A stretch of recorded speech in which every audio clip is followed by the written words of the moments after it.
قبولیت کی، بعض دفعہ وہ گھڑی ضائع کر دی جاتی ہے، بعض دفعہ اس سے فائدہ اٹھا لیا جاتا ہے، اور بعض دفعہ انسان اس قبولیت کی گھڑی میں اپنا ستیہ ناش کر بیٹھتا ہے۔ جیسا کہ شروع میں عرض کیا،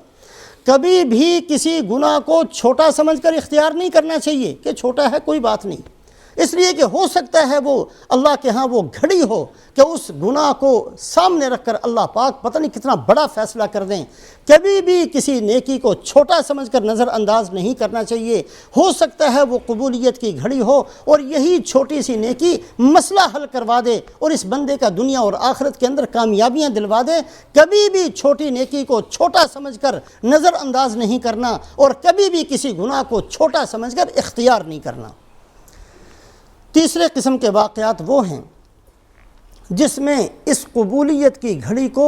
ضائع نہیں بلکہ اپنے خلاف لوگوں نے استعمال کر لیا، اپنے خلاف استعمال کر لیا۔ شیخ عبداللہ اندلسی رحمۃ اللہ علیہ بہت بڑے اللہ والے ہیں، یہ پیر ہیں جنید بغدادی اور شبلی جیسوں کے، اتنے بڑے بڑے لوگوں کے جو پیر ہیں، کتنا بڑا مقام اور مرتبہ ہوگا۔ 12,000 مرید تھے، اور قرآن پاک 7 قراتوں کے اندر حفظ یاد تھا، 30,000 حدیثیں یاد تھیں زبانی۔ قافلے کے ساتھ مریدوں کے ساتھ تشریف لے جا رہے تھے، راستے میں دیکھا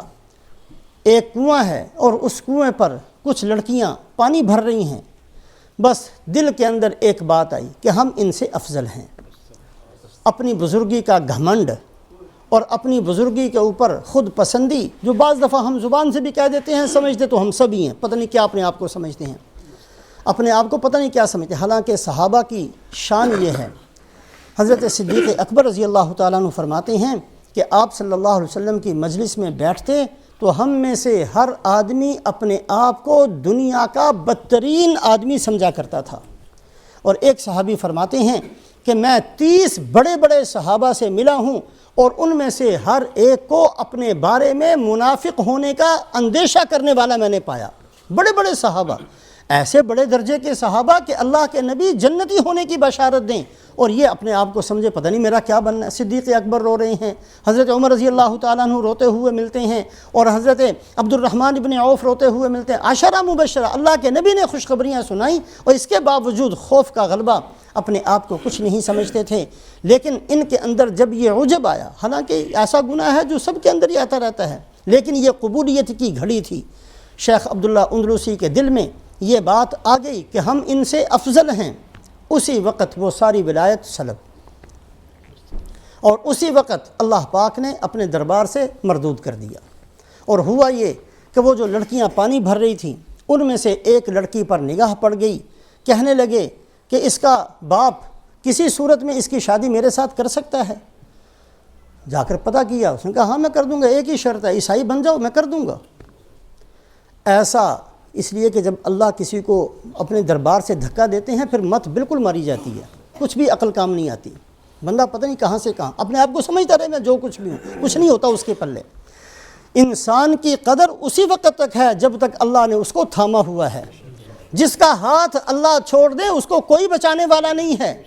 جس کا ہاتھ جس کو اللہ دھکا دے دیں اس کو کوئی سنبھالنے والا نہیں ہے۔ اگر کوئی بندہ اپنی کامیابی چاہتا ہے، اللہ کا ہاتھ نہ چھوڑا جائے، اللہ کے نبی کا ہاتھ نہ چھوڑا جائے۔ یہ اللہ پاک کا ہاتھ چھوٹا، نبی کا ہاتھ چھوٹا، پتہ نہیں کہاں سے کہاں بندہ دھکے کھاتا پھرتا ہے۔ بہرحال اس نے کہا جی ہاں ٹھیک ہے میں اپنی بیٹی کی شادی کر دوں گا، ایک شرط ہے عیسائی بننا ہوگا، اور معاش کے طور پر چونکہ اب کھلانا بھی ہے میری بیٹی کو، یہ میرے خنزیر ہیں ان کو چارنا ہوگا۔ شبلی فرماتے ہیں، جنید فرماتے ہیں کہ ہم منتیں کر کے تھک گئے کہ حضرت آپ ہمارے پیر ہیں کیا کر رہے ہیں، لیکن کہنے لگا جی میرا دل میرے ہاتھ میں نہیں، تم جاؤ اور جا کر اپنی خانقاہوں کو سنبھالو، میرے ہاتھ میں کچھ نہیں ہے۔ اور وہیں رہ گئے اور وہیں عیسائیت کو بھی قبول کر لیا اور خنزیروں کو بھی چرانا شروع کر دیا۔ ایک عرصے کے بعد جنید فرماتے ہیں ہم نے روتے روتے اللہ سے معافی مانگی، اور ہمارے دل میں آیا کہ جا کر پتہ تو کریں، آخر کچھ عرصہ ہم نے بھی تو ان کے ساتھ گزارا ہے۔ آئے تو ہم نے اس حالت میں ان کو دیکھا، شیخ عبداللہ اندلسی کو اس حالت کے اندر دیکھا کہ جنگل میں اس عصا کو پکڑے ہوئے ہیں جس عصا کو پکڑ کر خطبہ دیا کرتے تھے، اور خنزیر ان کے سامنے چر رہے ہیں۔ ہم نے پوچھا کہ شیخ آپ کو 30,000 حدیثیں یاد تھیں، کچھ یاد ہے کہ سارا بھول بھال گئے؟ کہا ایک حدیث یاد ہے، وہ حدیث یہ ہے من بدل دینہ فاقتلوہ، کہ جو آدمی اپنے دین کو بدلے اس کو قتل کر دو، مجھے تم چھوڑ کر کیوں گئے تھے، مجھے قتل کر دیا ہوتا، یہ حدیث مجھے یاد ہے۔ شیخ آپ نے قرآن 7 قراتوں میں پڑھتے تھے، کوئی قرآن کی آیت یاد ہے؟ جی ہاں ایک آیت یاد ہے، من یہن اللہ فما لہ من مکرم، جس کو اللہ رسوا کر دے اس کو کوئی عزت نہیں دے سکتا، یہ آیت یاد ہے، سارا قرآن بھول گیا۔ یہ ایک آیت یاد رہ گئی ہے، جس کو اللہ دھکا دے دے کہیں سے عزت نہیں ملے گی اس بندے کو، یہ آیت یاد ہے۔ شیخ فرماتے ہیں کہ یہ سنتے ہی ہماری چیخیں نکل گئیں اور ہم نے اتنا شدت سے رونا شروع کیا کہ ہمارے رونے کو دیکھ کر خنزیروں کی بھی چیخیں نکل گئیں، ایسا روئے ہیں۔ اس کے بعد ہم نے دیکھا کہ آگے ایک نہر تھی اور اس نہر میں سے یہی ہمارے شیخ غسل کر کے نکلے اور کلمہ پڑھتے ہوئے نکلے اور کہا کہ اللہ پاک نے جو مجھے سزا دی تھی تمہاری دعا کی برکت سے اس کو معاف کر دیا ہے، اور اللہ پاک نے دی ہوئی ولایت بھی مجھے واپس کر دی، جو کچھ مجھ سے لیا تھا سارا واپس کر دیا۔ یہ ہے کل یوم ہوا فی شأن، اللہ پاک ہر آن ہر گھڑی ایک عجیب شان کے اندر ہوتے ہیں، اور یہ شان ایسی ہے اگر قبولیت کی گھڑی ہو تو بندہ کہیں سے کہیں چھوٹی سی نیکی کی وجہ سے پہنچ جاتا ہے، اور اگر یہ جلال والی گھڑی ہو تو بندہ چھوٹے سے گناہ کی وجہ سے کہیں دھتکار دیا جاتا ہے، اور اگر بندے کی قسمت ہی خالی ہو تو یہ گھڑیاں بندہ ضائع کر دیا کرتا ہے۔ ہارون رشید کے زمانے میں بنو عباس کا بہت بڑا بادشاہ تھا، اس کے زمانے کے اندر چونکہ یہ ایک ہماری بدقسمتی چلتی آ رہی ہے کہ جس کو اقتدار ملتا ہے وہ اپنے علاوہ سب کو کنڈم کرتا چلا جاتا ہے، اس نے بھی غلط، وہ بھی غلط، وہ بھی غلط، صرف میں ٹھیک۔ بنو امیہ کا دور تھا تو انہوں نے یہی کام کیا کہ بنو عباس کو ہمیشہ ہر طرح سے ان کو ستانا شروع کیا، اور بنو عباس کا دور آیا تو انہوں نے یہ کیا کہ جو مر چکے تھے ان کو بھی قبروں سے نکال کر ان کی ہڈیوں کو بھی آگ لگائی۔ بس غصہ ہے، ضد ہے، انسان ضد میں پتہ نہیں کہاں سے کہاں پہنچ جایا کرتا ہے۔ ہارون رشید بیٹھا ہوا تھا، کسی نے اشعار پڑھے، اور وہ اشعار ایسے تھے جس میں بنو امیہ کی بہت زیادہ برائی بیان کی گئی تھی۔ ہارون رشید جو کچھ بھی تھا لیکن تھوڑا نیک آدمی تھا، اس سے یہ برداشت نہ ہوا کہ خام خواہ بلا وجہ ایسے بندوں کی برائی کی جائے جو دنیا سے کب سے جا چکے ہیں، صدیاں ہو گئی ہیں بیچارے قبروں میں پڑے ہیں، اب چھوڑو ان کو، وہ جانے، ان کا اللہ جانے، ہم کون ہوتے ہیں ان کا فیصلہ کرنے کے لیے۔ تو یہ جو نام لے لے کر اس شاعر نے ان کی برائی بیان کرنا شروع کی، یہ سمجھ کر کہ بنو عباس کا بادشاہ ہے، خوش ہو جائے گا، لیکن وہ نیک تھا، اس کا چہرہ بدلتا رہا اور اس کے غصے کے آثار چہرے پر ظاہر ہونا شروع ہوئے۔ اب اس شاعر نے دیکھا کہ میری کمبختی آنے والی ہے تو فوراً کہنے لگا نہیں یہ میرے اشعار نہیں ہے، میں تو کسی کے اشعار پڑھ رہا ہوں۔ دوسرا بندہ بیٹھا تھا، اس نے کہا نہیں جی یہ اسی کے اشعار ہیں، یہ اسی نے بنائے ہیں اور یہی خود پڑھ رہا ہے۔ تو اس نے کہا نہیں میرے نہیں ہیں۔ دوسرے نے کہا کہ میں تجھے قسم دوں گا، اگر تو نے قسم کھا لی تو پھر میں مان جاؤں گا کہ تیرے نہیں ہیں، اور اس نے قسم دی، اور قسم اس نے جھوٹی کھا لی، حالانکہ یہ اس کے اشعار تھے۔ اس نے اللہ کی قسم کھا کر کہا کہ میں اللہ کی قسم کھا کر کہتا ہوں میرے نہیں ہیں۔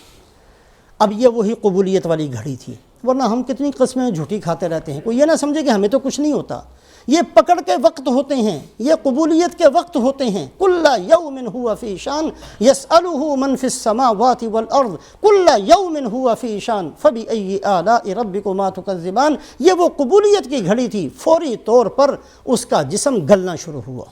جھوٹی قسم تھی، سزا فوری طور پر متوجہ ہوئی، جسم گلنا شروع ہوا، اور 3 دن کے اندر اندر وہ مر گیا۔ ایک بزرگ فرماتے ہیں کہ میں نے اس کی خود نماز جنازہ پڑھی، جب اس کو قبر کے اندر دفن کیا تو قبر بیٹھ گئی، مٹی لا کر اور ڈالی، جتنی ڈالتے جائیں وہ نیچے جاتی جائے، جتنی ڈالتے جائیں، یہاں تک کہ سارا کوڑا کباڑ جتنا اکٹھا تھا وہاں سارا ڈال دیا، وہ پھر بھی بیٹھتی چلی گئی۔ ہم لوگ تھک گئے، عاجز آ گئے، لکڑیاں ڈالیں، لکڑی اندر، مٹی ڈالیں، مٹی اندر، پتھر ڈالیں، پتھر اندر، وہ دھنستی جائے دھنستی جائے دھنستی جائے، یہاں تک کہ ہم نے اس کے اوپر لکڑیاں رکھ کر اپنے گھر واپس آ گئے۔ یہ مردودیت کی گھڑیاں ہوتی ہیں، یہ قبولیت کے اوقات ہوتے ہیں۔ یسألہ من فی السماوات والارض کل یوم ہوا فی شان۔ رسول پاک علیہ الصلاۃ والسلام نے چند صحابہ کو ایک سردار کے پاس بھیجا کہ جاؤ اور اس کو جا کر لا الہ الا اللہ محمد الرسول اللہ کی دعوت دو۔ صحابہ گئے کہ ایک اللہ ہے، اللہ کے علاوہ کوئی معبود نہیں۔ یہ آگے سے مذاق میں کہنے لگا